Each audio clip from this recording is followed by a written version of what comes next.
오늘 같이 보실 하나님의 말씀은 로마서 7장 18절에서 25절까지의 말씀입니다. 신약성경 249페이지에 있습니다. 로마서 7장 18절에서 25절까지의 말씀입니다.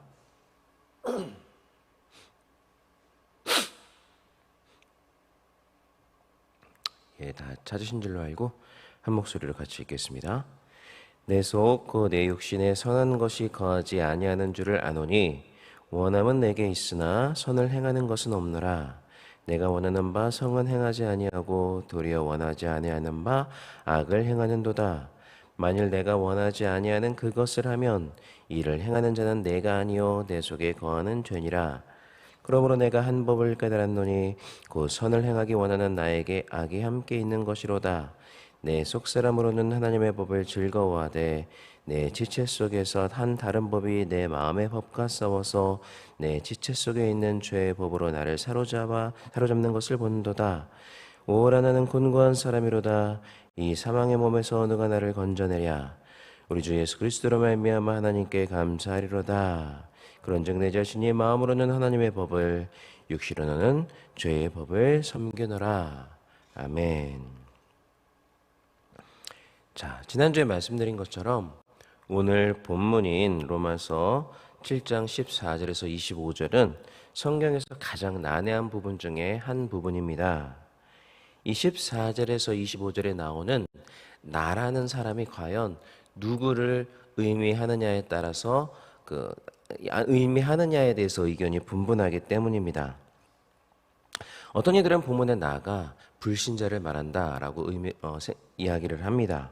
그렇지만 우리 교회가 전통적으로 이야기하는 견해는 이 본문의 나는 불신자가 아니라 이미 구원은 받았지만 여전히 죄의 영향력 아래에 살면서 죄를 지을 수밖에 없는 우리 신자들을 말한다. 그래서 이제 탄식하는 그러한 신자들이다라고 이야기를 합니다. 물론 본문이 말하는 그렇게 괴로워하고 탄식하는 그러한 모습이 우리 신자들의 참된 모습이라고 볼 수는 없습니다. 우리 신자들의 참된 모습은 오늘 본문이 이야기하는 그런 탄식하는 모습으로서의 우리가 아니라 이제 죄에 대해 승리를 외치며 감사하며 기뻐하는 삶을 사는 로마서 8장에서의 모습이기 때문입니다. 자, 그럼에도 불구하고 오늘 본문에서 탄식하는 나 역시 우리의 모습이라고도 볼 수가 있습니다. 우리 모습의 한 다른 단면이기도 합니다. 특히 로마서 8장 4절에서 말하는 것처럼 그 영, 즉 성령을 쫓아 행하지 않는 자들은 비록 그들이 신자임에도 불구하고 불신자와 같은 모습으로 탄식하며 살아갈 수밖에 없습니다. 이렇게 신자들이 성령을 쫓아 행하지 않으면 기뻐하며 감사가 넘치는 참 모습으로서의 그들이 아니라 탄식하는 모습으로서 살아갈 수밖에 없다는 것을 오늘 본문은 우리에게 보여주고 있는 것입니다. 자, 이렇게 성령을 쫓아 그렇게 행하지 않는 신자인 나의 모습에 대해서 바울은 14절, 오늘 본문 14절에서 육신에 속하여 죄 아래 팔렸도다 라고 말을 하고 있습니다. 14절 다 같이 읽어보겠습니다. 우리가 율법은 신령한 줄 알거니와 나는 육신에 속하여 죄 아래 팔렸도다. 죄 아래 팔렸도다. 자, 이 부분을 영어 성경을 보시면 좀 더 구체적으로 이렇게 표현을 하는데요. 죄에게 종으로 팔렸도다 라고 이야기를 하고 있습니다. 자, 그렇기 때문에 죄에게 종으로 팔린 자는 불신자다라고 우리가 생각할 수도 있겠지만 그래도 바울은 여기서 불신자를 의미하고자 이런 표현을 사용한 것 같지는 않습니다. 왜냐하면 그럼에도 불구하고 이 사람은 여전히 선을 행하기를 원하고 악을 행하기는 원치 않는 자라고 말씀을 하고 있기 때문입니다. 그 말씀이 19절에 나와 있습니다. 19절 같이 한번 읽어보겠습니다. 내가 원하는 바 선은 행하지 아니하고 도리어 원하지 아니하는 바 악을 행하는도다. 자, 그렇기 때문에 좀 전에 읽었던 14절에 말씀하는 그 육신의 죄 아래 팔린 상태에 있는 자는 불신자가 아닌 신자라고 봐야 마땅하리라 생각합니다. 왜냐하면 불신자는 선을 행하기를 원할 수 없고 악을 행하지 않기를 원할 수 없는 그러한 존재들이기 때문입니다.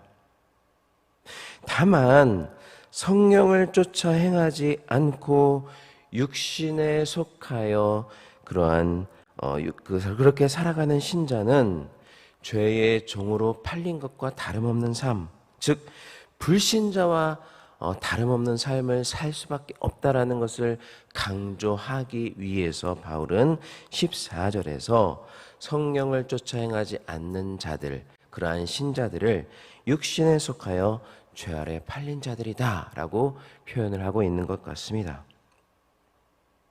자, 이렇게 성령을 쫓아 행하지 않는 신자들이 불신자들과 다름없이 그렇게 여전히 죄 아래 팔린 상태와 같은 그런 삶을 살 수밖에 없는 것은 믿는 자들, 우리 신자들 역시 여전히 죄의 영향력 아래에 있고 그렇기 때문에 성령을 의지하지 않으면 우리 역시 불신자와 다름없는 그런 죄를 짓는 삶을 살 수밖에 없기 때문입니다.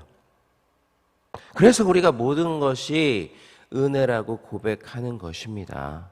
우리가 구원받은 것도 은혜이지만 구원받은 이후에도 여전히 우리에게는 은혜가 절실히 필요하며 그 은혜가 있어야 신자다운 참다운 신자다운 모습으로 살아갈 수가 있기 때문이죠. 우리가 단식하는 삶이 아니라 로마서 8장에서 말씀하는 그러한 감사하는 승리하는 삶을 살 수 있기 위해서는 은혜가 반드시 필요하다는 것입니다. 모든 것이 은혜가 아니면 될 수가 없기 때문에 그래서 우리는 여전히 모든 것이 은혜로 말미암는다라고 고백할 수밖에 없는 것이죠. 자, 우리는 주변에서 소위 믿는 자들이라고 하는 사람들이 그들의 삶을 통해서 하나님께 영광을 드러내기보다는 오히려 하나님의 명예를 실추시키는 것을 자주 볼 수가 있습니다.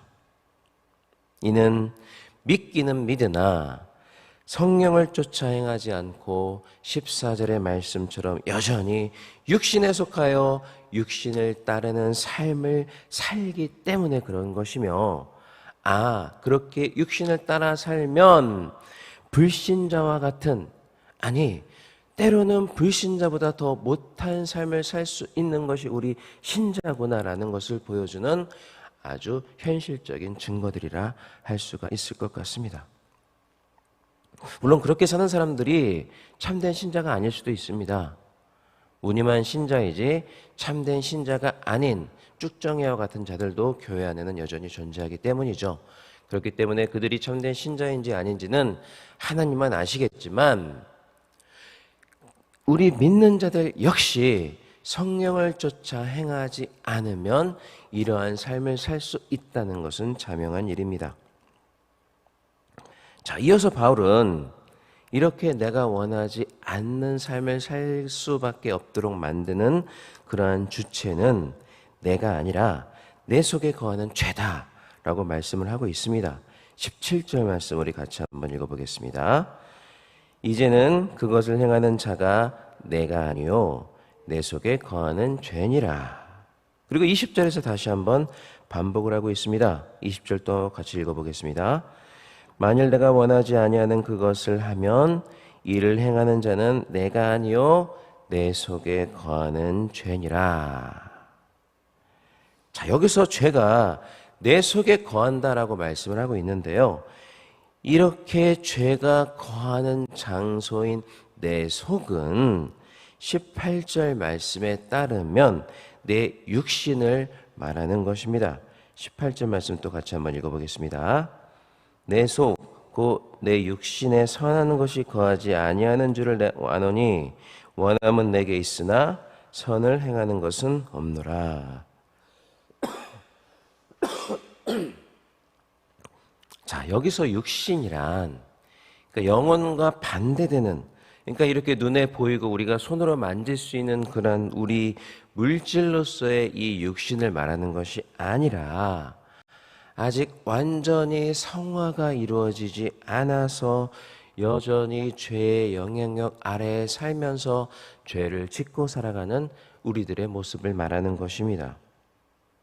22절에서 말하는 속사람, 즉 중생의 은혜를 통해 변화된 그러한 참된 신자로서의 모습이 아니라 아직은 완전하게 성화가 되지 못하여 때로는 탄식하며 살아가는 그런 우리의 모습을 말한다는 것입니다.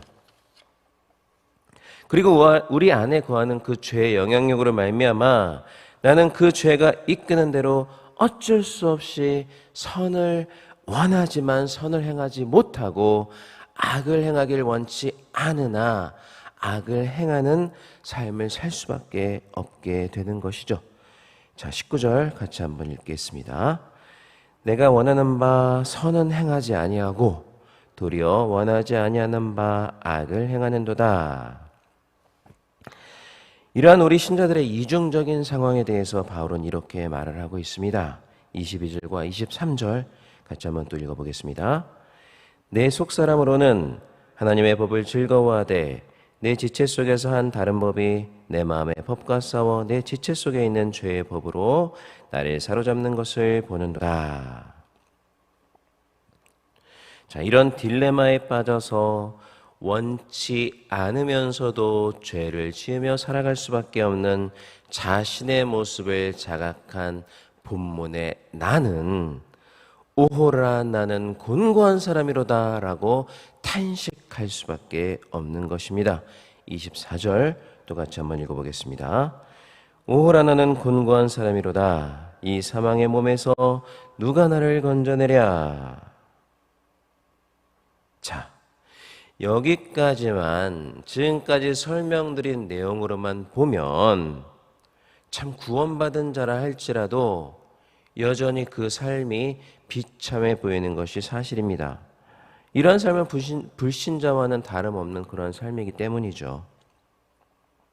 자, 그런데 여기까지 끝이 났으면 그러했을 것입니다. 그러나 이것이 끝이 아니라 이제 반전이 시작이 됩니다. 이어지는 로마서 8장에서는 이와는 전혀 다른 반전의 삶, 탄식이 아닌 기쁨과 감사와 승리의 탄성이 넘치는 삶이 펼쳐지기 때문입니다. 그리고 그 전환점이 되는 것이 바로 오늘 25절 말씀입니다. 25절 같이 읽겠습니다. 우리 주 예수 그리스도로 말미암아 하나님께 감사하리로다. 그런즉 내 자신이 마음으로는 하나님의 법을 육신으로는 죄의 법을 섬기노라. 자, 24절까지 탄식으로 가득한 신자의 삶의 일면을 소개했던 바울이 25절에 와서 갑자기 우리 주 예수 그리스도로 말미암아 하나님께 감사한다라고 고백을 하고 있습니다. 왜 갑자기 이러한 고백을 하느냐면 지금까지 묘사한 그러한 모습이 우리 신자의 일면의 모습이기도 하지만 그것이 우리의 모습의 다가 아니라 또 다른 삶이 우리에게 펼쳐진다. 또 다른 일면이 우리에게 있다. 그리고 그것을 가능하게 해주신 분이 우리 하나님이라는 것을 알고 있기 때문입니다. 때로는 여전히 탄식의 삶을 살 수밖에 없는 우리지만 우리 주 예수 그리스도로 말미암아 이제는 이러한 탄식의 삶이 아니라 기쁨과 감사의 삶을 살 수 있도록 하나님께서 만들어 주셨다는 것을 여기서 고백하고 있다는 것입니다. 그리고 이것이 그리스도 안에서 율법으로부터 자유하게 된 우리 신자들의 참된 모습이다라는 것이죠. 자, 사랑하는 여러분, 여전히 죄로 인해서 탄식하는 여러분 자신의 모습 때문에 때로는 굉장히 나의 모습이 실망스러울 때가 있지 않으십니까? 나 구원을 받았는데 여전히 내 모습은 왜 이런가? 라고 때로는 굉장히 내 모습에 자괴감이 들고 또 실망할 때도 있잖아요. 자, 그러나 일면 보면 그렇게 살 수밖에 없는 우리의 모습이 당연한 것입니다. 우리에겐 여전히 그러한 면이 존재하기 때문이죠. 그렇기 때문에 우리는 그것에 초점을 맞춰서는 안 됩니다. 그러한 삶을 살 수밖에 없는, 여전히 그러한 삶을 살 수밖에 없는 우리임에도 불구하고 그러한 탄식이 아니라 또한 기쁨과 감사와 또 승리의 삶을 살 수 있도록 하나님께서 우리를 또한 만들어 주셨기 때문에 우리는 오히려 이제는 이러한 삶에 초점을 맞추고 우리가 여전히 탄식하는 삶을 살 때마다 오히려 그러한 나로부터 구원해 주셔서 더욱더 주님이 기뻐하시는 삶을 살 수 있도록 해주신 그 주님의 은혜에 초점을 맞춰서 그 은혜를 더욱더 감사하는 삶을 살아야 될 것입니다. 그렇게 우리가 은혜에 감사하며 모든 것이 주님의 은혜였다라고 고백하는 삶을 살 때 그것이 하나님께서 우리에게 주신 그 승리와 감사의 삶을 사는 그러한 참된 우리의 모습이 될 것입니다. 그렇기 때문에 항상 주님을 의지하고 또 내 안에 계신 성령을 의지하시기를 바랍니다. 그러면 여러분의 삶이 로마서 7장에서와 같은 탄식의 삶이 아니라 로마서 8장에서와 같은 감사와 기쁨과 감격의 탄성이 넘치는 삶이 될 것이기 때문입니다. 그러한 삶을 살아가는 저와 여러분이 될 수 있기를 주님의 이름으로 간절히 축원합니다. 네, 기도하겠습니다. 사랑과 은혜가 많으신 우리 하나님 아버지, 은혜와 사랑을 진심으로 감사를 드립니다. 이 새벽에 우리의 피곤한 몸을 주님께서 깨워주시고 이렇게 새벽에 제단을 쌓으며 또 유튜브를 통해서 이렇게 같이 예배에 동참하며 하나님 앞에 영광 돌릴 수 있는 귀한 은혜의 시간을 허락하심을 감사를 드립니다. 오늘 말씀을 통해서 귀한 은혜를 주시고 깨닫게 하심을 감사를 드립니다. 우리는 여전히 불신자와 같은 삶을 살 수밖에 없는 죄인이 죄의 영향력 아래에 있는 자들입니다. 그러나 그러한 모습이 우리의 참된 모습이 아님을 깨닫게 하심을 감사를 드립니다. 또한 모든 것이 은혜로 말미암아 되어진 것임을 깨닫게 하심을 다시 한번 감사를 드립니다. 나의 나된 것은 오로지 은혜뿐이라는 것을 이 시간 고백하오니 주님 영광받아 주시옵소서. 이 시간 우리를 다시 붙들어 주시고 주님이 기뻐하시는 삶을 다시 한번 살아갈 수 있도록 우리에게 넘치는 은혜를 다시 한번 부어 주시옵소서. 그래서 극상품 포도나무의 열매를 맺는 아름다운 기쁨과 승리와 탄성의 삶을 살 수 있는 우리 자신이 될 수 있도록 주님 우리의 삶을 인도하여 주시옵소서. 또 하나님 이 시간 나올 때 빈손으로 나오지 아니하고 귀한 예물 드린 믿음의 권속들이 있습니다.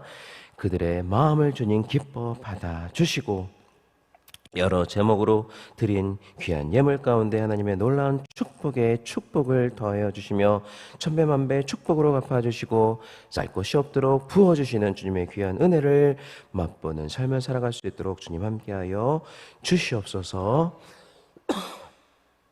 또한 귀한 예물이 쓰이는 것마다 주님의 영광만이 온전히 드러날 수 있도록 주님 함께하여 주시옵소서. 감사하며 이 모든 말씀 우리 주 예수님 이름으로 기도하옵나이다. 아멘. 하늘에 계신 우리 아버지여 이름으로 기억임을 받으시오며 뜻이 하늘에서 이루어진 것 같이 땅에서도 이루어지이다. 오늘날 우리에게 일용할 양식을 주옵시고 우리가 우리에게 죄 지은 자를 사하여 준 것 같이 우리 죄를 사하여 주옵시고 우리를 시험에 들게 하지 마옵시고 다만 악에서 구하옵소서. 대개 나라와 권세와 영광이 아버지께 영원히 있사옵나이다. 아멘. 자, 이 시간 우리 다 같이 기도하겠습니다. 먼저 우리 교회와 또 우리 담임 목사님을 위해서 기도해 주시기를 바랍니다. 특별히 오늘 예배 가운데 능력의 말씀 선포하실 수 있도록 성령께서 함께 하여 주시기를 위해서 기도해 주시기를 바랍니다. 그리고 오늘 약속의 말씀과 5가지 기도 제목을 놓고 기도해 주시고 또한 오늘 우리에게 주신 말씀을 붙잡고 그런 귀한 은혜가 우리의 삶 가운데 늘 함께 할 수 있도록 넘치는 은혜를 베풀어 달라고 하고 주님 앞에 기도하시겠습니다. 다 같이 자유롭게 기도하다 돌아가시겠습니다. 사랑과 은혜가 많으신 주님 은혜와 사랑을 진심으로 감사를 드립니다.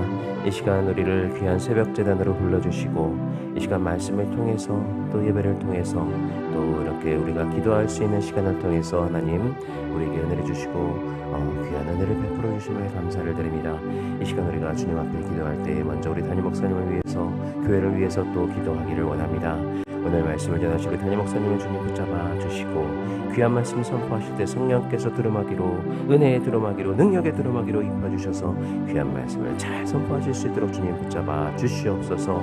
또 하나님 아버지 그 귀한 말씀을 듣는 믿음의 권속들 다 은혜 받도록 도와주시고 그들의 삶이 변화받고 돌아갈 수 있는 은혜의 역사가 우리 가운데 우리 교회 가운데 넘칠 수 있도록 주님 도와주시며 또 하나님 아버지 각처에서 드려지는 모든 예배마다 성령께서 함께 하시고 귀한 은혜와 능력으로 붙잡아 주시는 은혜가 있기를 주님 함께하여 주시옵소서. 인도하여 주시옵소서.